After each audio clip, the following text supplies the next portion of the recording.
السلام عليكم ورحمة الله تعالى وبركاته.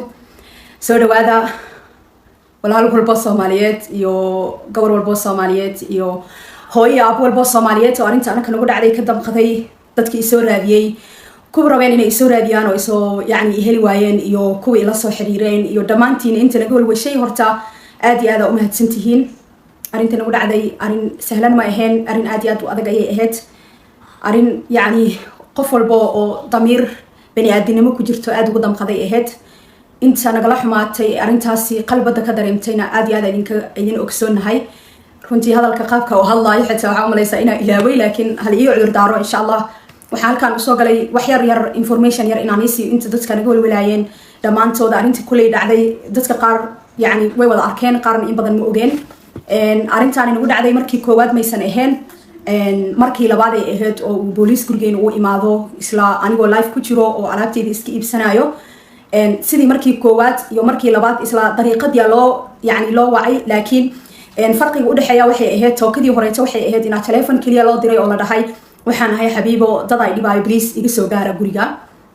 markaasi gurigeena qaybta hoose badana albaabka ilmaha mararka qaarkood markay hoos u degtaan ama wax soo qaadanayaan ayko waxa laga yaabaa si fiican aysan u xirin inay iska soo gudbaan. markaasi maalintii koowaad oo booliiska noo imaaday 2 bilood ka hor ay ahayd, mar kaliya waxaan aragnay booliiska oo guriga ku dhex jiro, anigana live ku jiro. ilmaha hal mar ay qeyleen oo hooyo booliis gurigeena qayb hoose qaybta kore ay ku saarana aan aragnay aniga oo mas'uul u soo baxay ka warhalay inuu booliis meesha taagan yahay hello dhahayo. so markii live-kii aan damiyo waa u degtay, waxaan ku dhahay maxaa rabtiin, maxaa u socoteen? waxayna dhaheen qofana soo wacay waana soo wacdeen, waxaa dhahdeen dhibaan haysta. waxaan ku dhahay waxaasi ani ma ahan, dad oo dhib idin rabaan le waaye, anakana ma ahan. so arintaasi markaas waa iska fududaystay, shaqadeyda iskaga soo laabtay markiiba, hoosheyda dhexdii maraysa iska sii watay, mana sii daba raacin yuu ahaa iyo muxuu u wacay intaba ma sii raacin. tii labaadna waa taa idinka dhan ka warhayseen, laakiin tookadii labaad way ka duwaneed oo waxaa la dhahay waxaan ahay xabiibo anigii ilmihiigaba waxaan rabnaa inaan isgubno bonzina meel kasta ku haysanaa.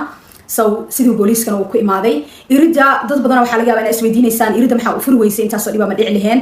irida waxa loo furi waayey oo oo u xirneeda waxay ahayd badana waa taqaaniin gambaleelada dadka guryaha caadiga degan marka lasoo garaaco gambaleelka in kor laga fura loogu talagalay. anakana albaabkeena waa ka tuuraysanay si aan u dhicin sidii koowaad si u dhacday oo kaleeto aan hal mar kaliya aan ka warhelin booliisna dhex jooga ama qof kaleeto iska imaaday. sababtoo markaan live ku jiro markaasi xaaladda ay iska xumaataa, dadka ama naceebka qabaan ama waxay noqotaba.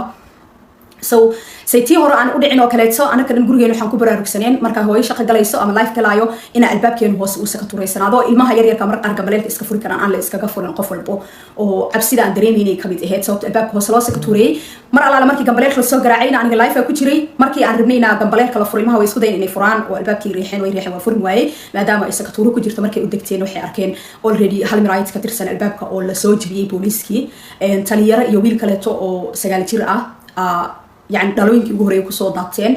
taliyaraha lugta kabalacaan u ahaayo dhala ka gashay ilmahayga kaleeto alxamdulilah wax maysan gaarin.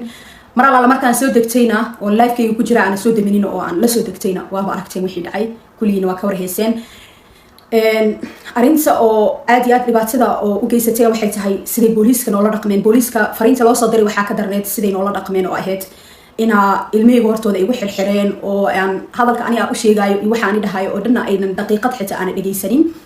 anigoo aan ku dhahay live ku jira fiiri maxaa rabtiin, waxay rabtiin maxay tahay aan fahansaneyn waxay rabaan oo ay leeyihiin ama waxa dishay ama waxa isdil rabtaa intaba aan fahansaneyn. marka u sheegayna aanan hadalkayga xitaa aan dhig jalaq u siinin. gadaali ii xirxireen ilaa 7 qof ilaa 6 qof booliis camal ay igu qabqabtay gacmaha inta maalintii ugu horreysay aad aragteen maxaan halkaan xitaa madowaadan ka leeyahay mar dambe aniga xitaa arkay maalintii labaad oo kale arkay. dhaawacyadaasi marka waxaan arkay kaliya maalintii labaad arkay naftirkayga waxayna ka dhalatay xoogii ii hayay ay ka dhalatay. so xitaa wax oo 10 daqiiqo ama 2 daqiiqo ama 3 daqiiqo ilaa arinta ay ka kala ogaanayaan ku ekaamay ahayn waxay ahaayeen ilaa iyo 40 daqiiqo oo kaleeta aan jaabadaysanaa oo aniga keligayga aan banaanka korol igu hayay, ilmahana koray joogeen. so booliiska qaabkay noola dhaqmeen ayaa ahayd qaab bani aadamnimo ka baxa, khaasatan sidii aan ila dhaqmeen oo hal mar kaliya xitaa aanan iga war sugin.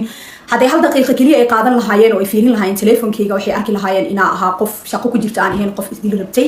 waxay ogaan kareen inay waxaasi oo dhan email beena uu yahay aan ahayn wax oo sax oo aniga iga socda aan ahayn. waxaa laga yaabaa qaarkiin inay dhahayaan inay booliiska sidaas u dhaqmaan saxay ahayd, waxaa laga yaabaa inaa isdishid sax waay, laakiin si haddii loo fiiriyo haddii laakiin ayakana ay kaliya ay 1 minute ay qaadan lahaayeen waxay ogaan lahaayeen waxaasi oo dhan inay been tahay. laakiin marnaba dhig imaysan dhigin.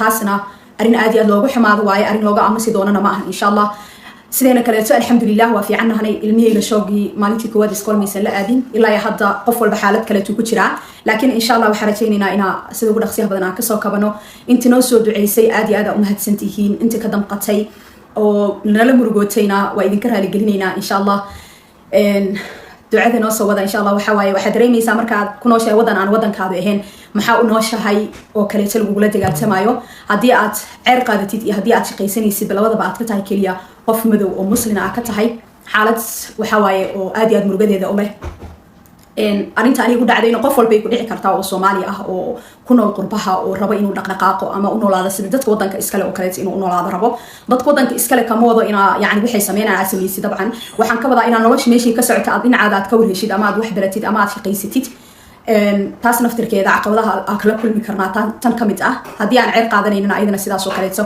ceerteena qaadataaya ayadana caqabada laga kulmaya ah marka insha Allah waxaan rajaynayaa inaad noo soo duceysaan aad iyo aad aan u mahadsantihiin videogeena intaas uu ka egyahay assalamu alaykum wa rahmatullahi ta'ala wa barakatuh